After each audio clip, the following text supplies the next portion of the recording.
Hai semuanya, selamat datang tutorial Geografi Bab 3 mengenai sejarah pembentukan bumi. Ini adalah lesson keempat yang berjudul Sejarah Bumi Berdasarkan Zaman, dan lesson keempat ini dibagi ke dalam beberapa part. Video ini adalah video part ketiga. Pada lesson keempat ini, aku akan memberikan kalian cerita mengenai apa yang terjadi di bumi dari awal bumi mulai terbentuk hingga mencapai keadaan saat ini. Secara keseluruhan, bumi dibagi ke dalam beberapa zaman berdasarkan penemuan fosil di tiap lapisan batuan bumi. Dari fosil, maka dapat diidentifikasi mengenai kehidupan yang terjadi di bumi pada masa tersebut, hingga adanya beberapa kepunahan yang terjadi pada tiap masa. Untuk itu, sejarah bumi akan dijabarkan menggunakan waktu geologi.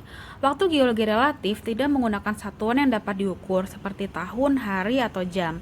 Di lain pihak, waktu geologi numerik adalah pengukuran yang dilakukan terhadap peristiwa-peristiwa geologis dengan menggunakan satuan yang dapat diukur, misalnya tahun.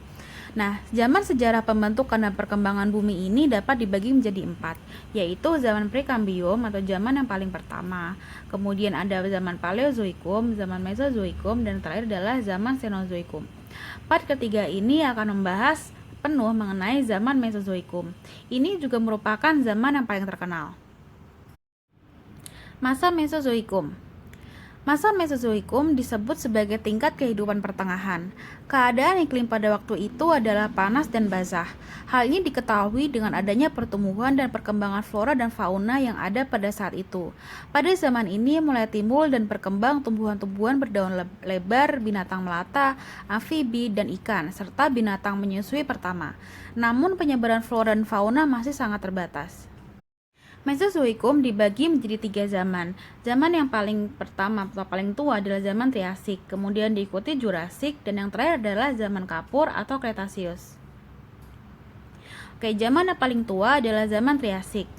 Zaman Triasik ini ada pada tahun 250 hingga 210 juta tahun yang lalu. Di sini Gastropoda dan Bivalvia meningkat jumlahnya, sementara Ammonit menjadi umum. Dinosaurus dan reptil laut berukuran besar mulai muncul pertama kalinya pada zaman ini. Kemudian ada juga reptilia menyerupai mamalia pemakan daging disebut Cynodont mulai berkembang. Mamalia pertama pun muncul pada saat ini, dan ada banyak jenis reptil yang hidup di air, termasuk penyu dan kura-kura. Tumbuhan sikada mirip palem berkembang, dan konifer menyebar ke benua Pangea. Benua Pangea bergerak ke utara dan gurun terbentuk.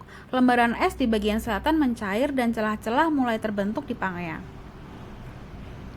Selanjutnya yang zaman kedua adalah zaman Jura. Zaman Jura eksis pada 210 hingga 140 juta tahun yang lalu. Pada zaman ini Ammonit dan Belemnit sangat umum.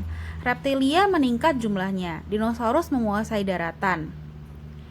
Ichthyosaurus berburu di dalam lautan dan Pterosaurus merajai angkasa. Banyak dinosaurus tumbuh dalam ukuran yang luar biasa. Burung sejati pertama, Archaeoptera, berevolusi, dan banyak jenis buaya juga berkembang. Tumbuhan konifera menjadi umum, sementara benefit dan sequoia melimpah pada waktu itu.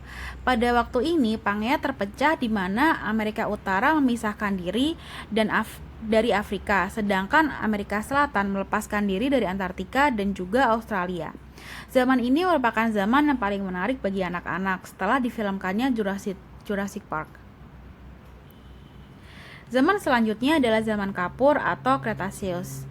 Zaman Kapur ini ada pada 140 hingga 65 juta tahun yang lalu. Banyak dinosaurus raksasa dan reptil terbang hidup pada zaman ini. Pada zaman ini pula mamalia berari-ari muncul untuk pertama kali.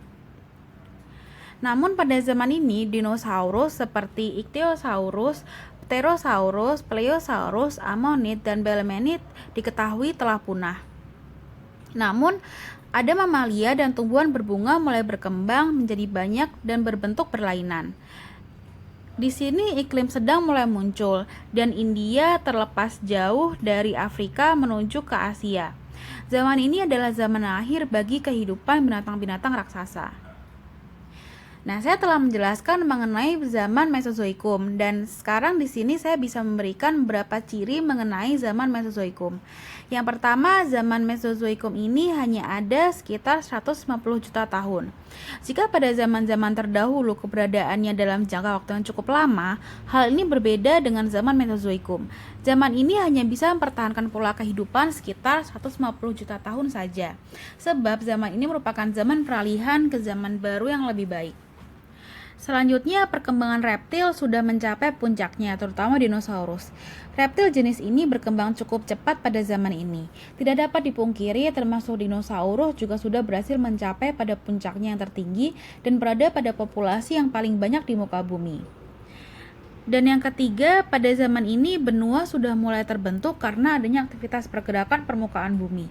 Permukaan bumi yang bergerak akibat aktivitas tektonik ini menghasilkan permukaan lempeng bumi yang mulai bergeser secara perlahan-lahan dan membentuk sebuah benua yang sekarang kita kenal. Dan yang terakhir adalah iklim bumi sudah mulai hangat. Pada zaman ini, bumi sudah mulai hangat karena adanya pergerakan dan juga aktivitas tektonik dan vulkanik dari permukaan bumi. Perubahan suhu ini membuat permukaan bumi menjadi lebih sesuai untuk aktivitas bercocok tanam dan berbagai aktivitas lainnya. Oke, terima kasih telah mendengarkan and see you on the next part.